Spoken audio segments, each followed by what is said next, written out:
ba yung anito, pre? Narinig ko na siya. Oo, parang ano siya, yung mga pinaniniwalaan ng mga katutubong Pilipino. Yun yung mga ano natin, pre, yung pinapaniwalaan ng mga katutubo nating Pilipino dati na sumasamba sila sa mga Diyos ng ilog, puno, at bundok para maligtas sila sa mga darating na panganib.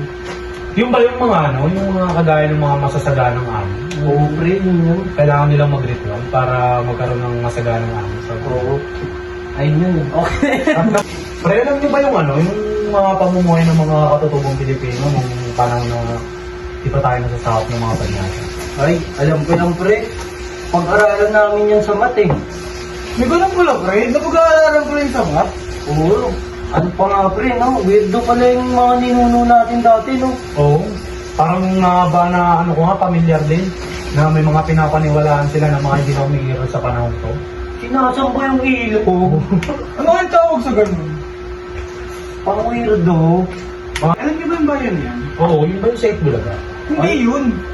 Yung bayan yan, yung sinunod yung pagtutulungan natin ng mga Pilipino. Ay, pre. Yung pala yun. Anong mga, ano nun, anong mga magbigay ka nga ng mga ibang klase, ay mga ibang ano ng bayanihan? Yung pagbabayanihan kasi dati, pre, yung kagaya ng pagtutulungan ng mga pagtatanim ng palay, paggawa ng mga bahay, at marami pang iba, pre. Dahil dito, inaano yung pre, parang pinapakita mo yung pakikipagkapwa mo, o pakikipagsalamuha, o pakikipagtulungan. Yun pala yun. Ah, ganun pala yun.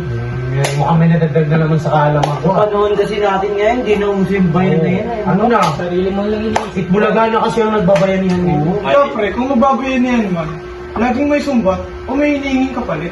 Ayun. Yun talaga yun. May iba't ibang uri ng pagdiriwang at ritual ng mga katutubong Pilipino. Parang narinig ko na sa kwento ng matatanda. Anong klaseng mga ritual ba? Share mo naman sa Ang akin. katulad ng sinabi mo kanina na paghandog sa mga nito.